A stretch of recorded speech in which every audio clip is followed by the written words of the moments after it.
Hi there. My name's Tommy Yionoulis, and I am the host of the brand new podcast, Empire Builders, Scaling Success One Location at a Time. This is a podcast dedicated to talking to the founders and the current leadership of those large multi-location brands that you see every single day where you eat and shop at. And we want to find out from these guys, why this business, right? Why of all the things you could do in the world, you chose to do this? We're going to learn what their challenges were at the beginning, what almost broke them. We're going to learn what they're facing today. And as always, we're going to end the show with a wonderful war story. That's one of those stories where you go, I can't believe we got through this. It was insanity, and hopefully they always end with a nice little laugh.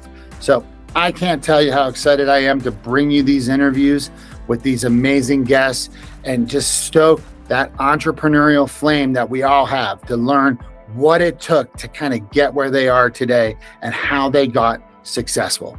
So thank you for joining us, and I look forward to sharing these wonderful interviews with you.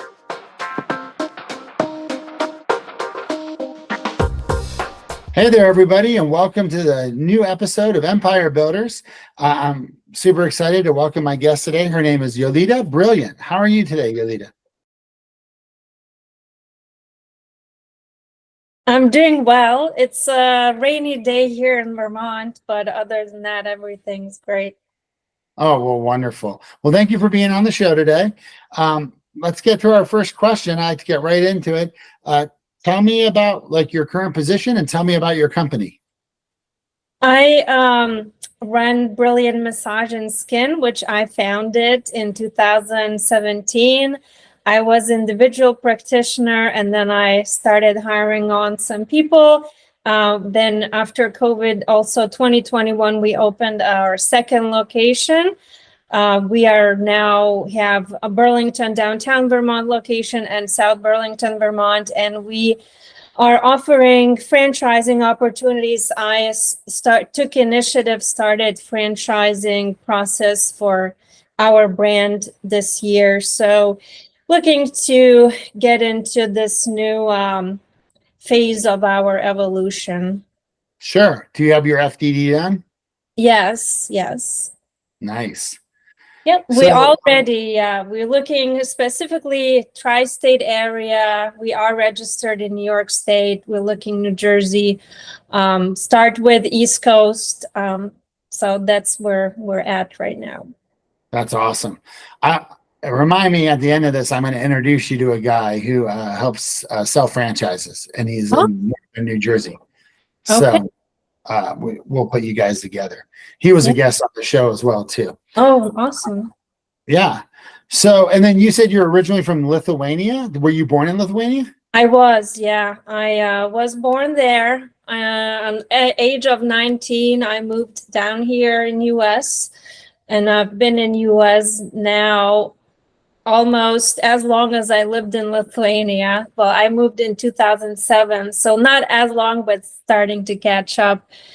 So I do go back and visit there about once a year, but it's good. I'm glad I had European upbringing, but now I live in US, so I kind of got the best of both worlds.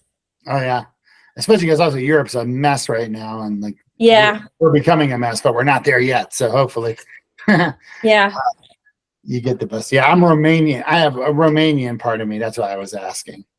Right. Yes. My mother was born in Romania. It's not too far from Lithuania. For sure. Okay, so why did you choose to do this business? I always been passionate about wellness and entrepreneurship, business in general. I just did not know what avenue to take, how to mix those both together. My parents passed away when I was fairly young, both mom and my dad. So that what sparked really interest in wellness and self-care and lifestyle modifications for people to feel better, to live longer.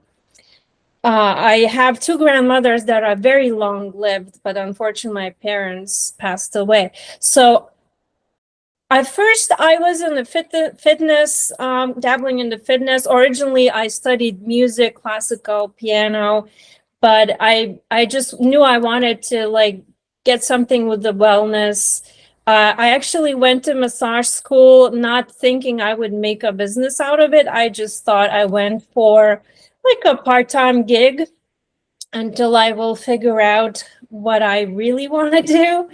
And then I just saw a great demand for it. And I thought, well, this is unexpected discovery. So maybe I should just try to pursue this full time, because I saw how greatly it can affect people's mood, and they're getting pain relief. And I thought it was really great service that could in the industry that's growing. Sure. Yeah. And I mean, it's so funny how life, you try something, you go, hey, I'm going to go do this, or hey, I'm going to try that. And all of a sudden your whole life just shifts its entire direction, right? Yes. So that's really exciting. Okay. So when you first started your first location, what were some of the challenges that really nailed you? Well, I think maybe a lot of people that have not went to maybe business schools, or people that are newer to entrepreneurship, the scariest step for me was hiring, like my first person. I just felt like I was now responsible for this person's livelihood, and that was the scariest step to get over. But once after first one, it just becomes easier, much easier after that. So for me, that was one thing. Oh, absolutely. And, you know, it's so funny because you're right. Like hiring people, like having employees is the best and the worst part of owning your own business. Like it's just like two sides of the same coin, right? Because on one hand, you'll never achieve your goals if you don't hire people, because you just can't do it all and you need to rely on people. And I always say too, especially for like a lot of entrepreneurs, if you can't go on vacation, if you can't get sick, if you can't leave your business for a day or a week or a month, you really don't have a business. You just have a job, you know? I agree. But you can't do that without employees. But at the same time, employees can be such a huge pain in the ass. And if you're an employee, you guys are pains in the asses. I'll tell you right now, they can be so tough, you know? And I'll never be surprised when an employee does something crazy or screw something up or treat you bad. You know, you're just like, wow, that's what you thought of me. Okay. Yeah. Okay. That's cool.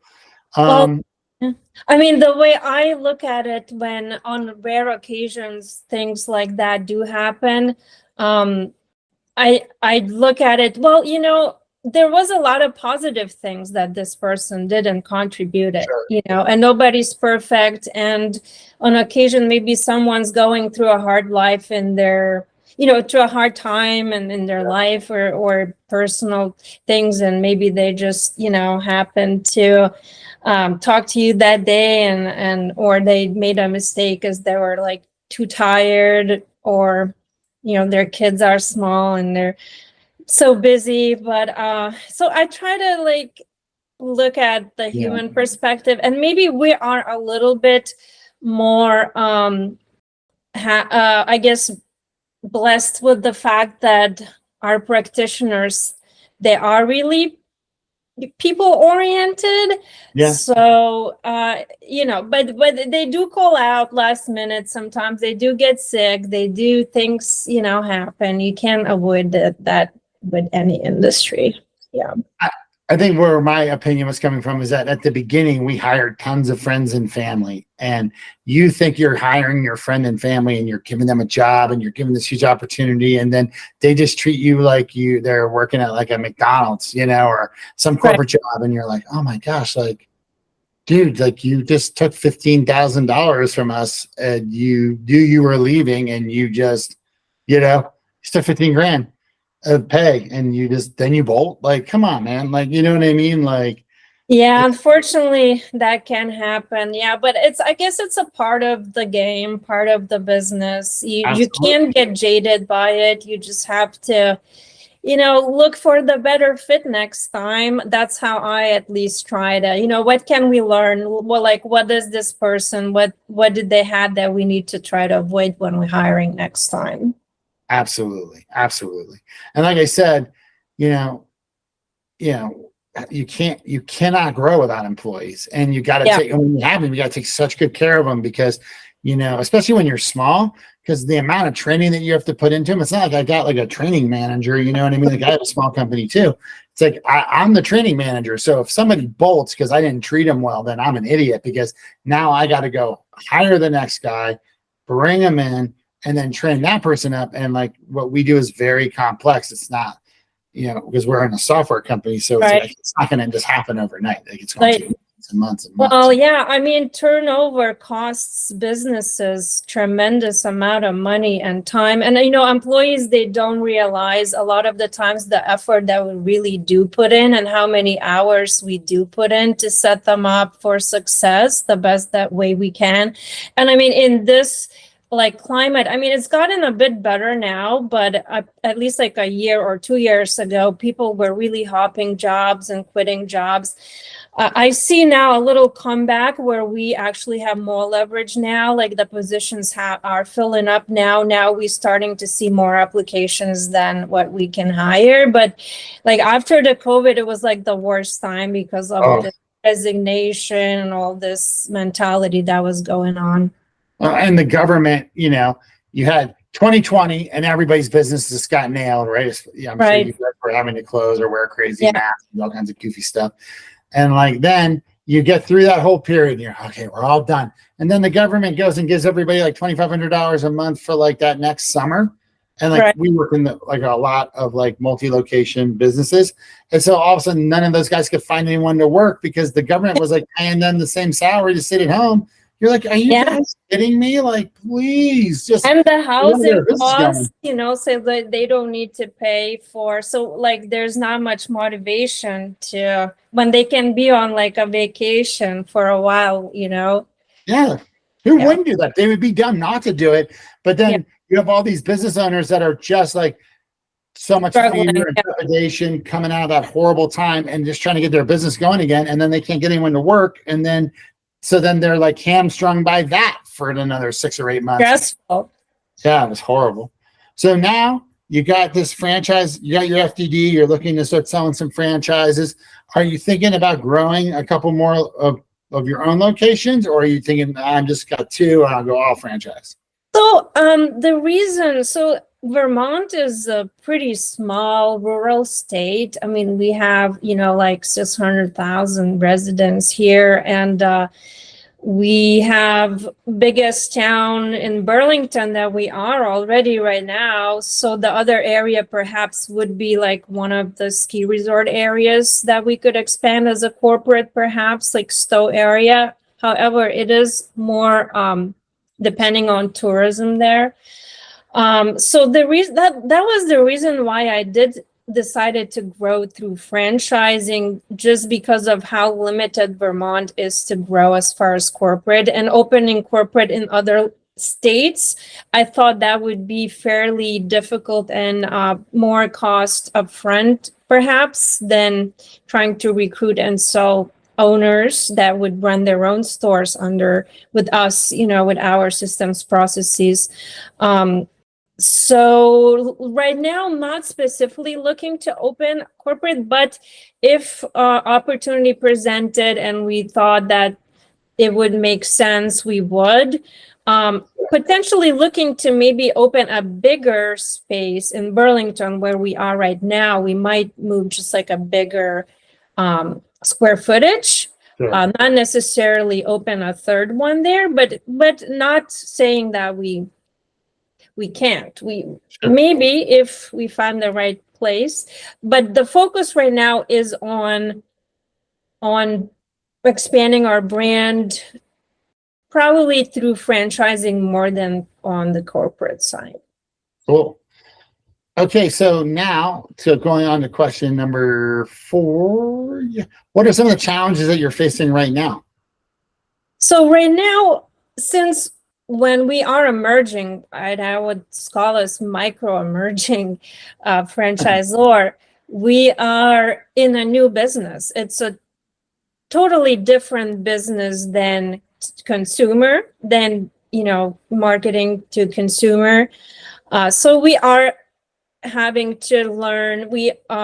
It's a learning curve to see which marketing avenues, channels will work best for us to get known with our offering, what we have to offer as a massage and skincare franchise establishment, why people would want to work with us as opposed to other franchises. Well, one thing, we have open territories with other older brands in this industry already sold a lot of those prime territories, and it's getting, they only can have so many stores next to each other, so it's saturated, but we still have those prime markets. So I guess that's one reason why. As well, we have different systems that are unique to our brand. That's something that people can learn if they schedule a call with me or visit our website. Sure, that's great. Wow. So let's talk about systems. I'm a process guy. I like systems. Talk as much. I don't want you to spill the tea on anything that's like proprietary. Mm-hmm. Talk about some of the systems that are important to a massage and skincare facility. Yes. Scheduling and therapist and customer relationship management. Because the most important part is building rapport and loyalty with customers, sure, but also having a great place that is nice to work for employees, and also that they are compensated fairly, because it is a hard job to massage. It's fairly physically demanding activity. Yeah. We also do facial, skincare, and waxing.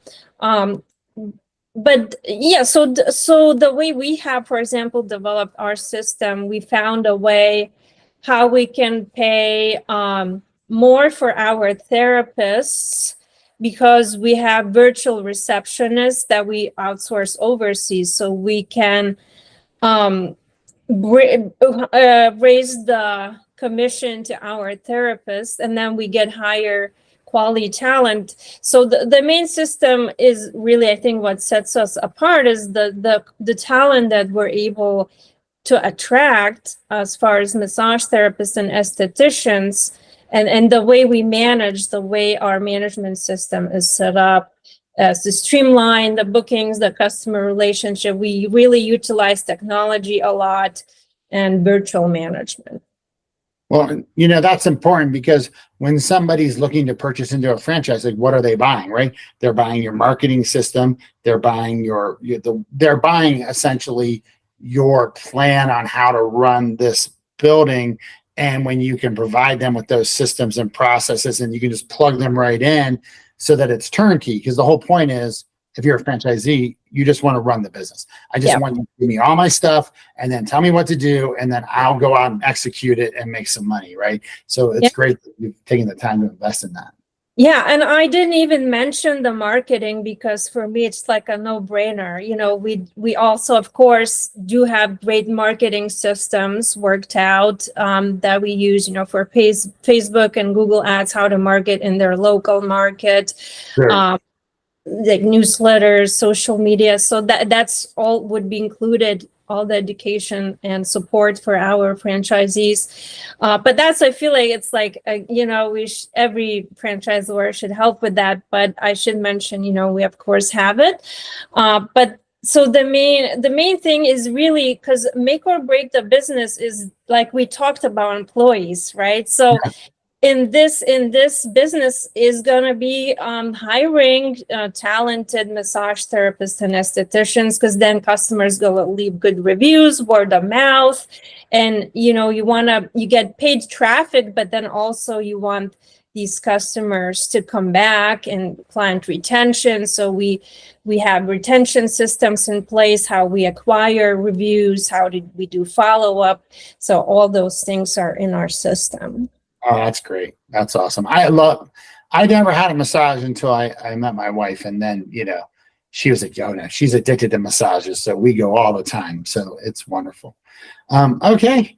So we're here at War Story time. You got a war story for me? One of those crazy stories that you can't believe you got through it type scenarios? Yeah, I mean, just a couple, just maybe two comes to mind. I mean, one is pretty cliche, I guess, which half of the country went through that. Well, I mean, the whole country and the whole world went through COVID, right? That was pretty scary horror story, to be closed for like 3 months and then have to like try to reopen when you have in-person business services. You can't see people, but it actually made us stronger at the end of the day, because that's what really made us look at even more improve our marketing effort and how to bring those people back into the door.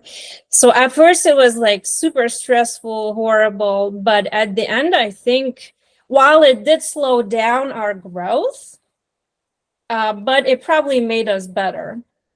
Absolutely. I remember sitting in COVID going, oh man, every restaurant's going to go out of business, which thank God they didn't.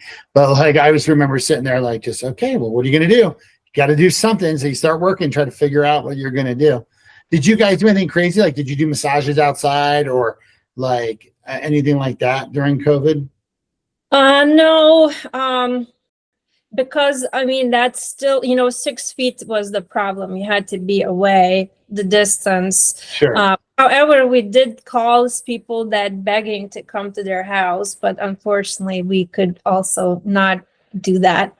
But it was only 3 months. And then after that, we reopened and we have separate treatment rooms. And then we just wore masks and cleaned everything extra. Sure. And it was fine. It was fine. After that, we bounced back. Well, great. So why don't you tell people what your URL is or your web address and how they can reach out if they're interested in looking at purchasing a massage or learning more about the franchises? Yeah, of course. So our home website is jolitabrilliant.com, and that's with the J. So you can jolitabrilliant.com. And then for franchise, jolitabrilliant.com/franchise. Just simple like that. Also, if you go on the menu, you'll find the links for more information, franchise. And also I am offering monthly webinar where you can join for free. I will be doing a next one coming up actually tomorrow, Tuesday here on August.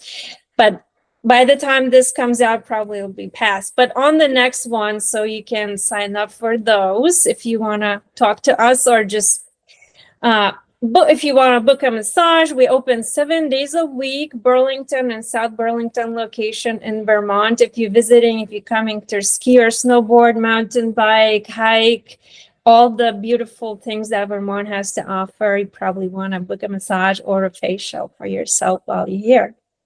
Awesome. Well, thank you so much, Jolita, for being on the show today. And thank you guys for the listen. Thank you to all the listeners. And we'll be back with a new episode soon. Take care, everybody. Thank you. Oh, you're very welcome.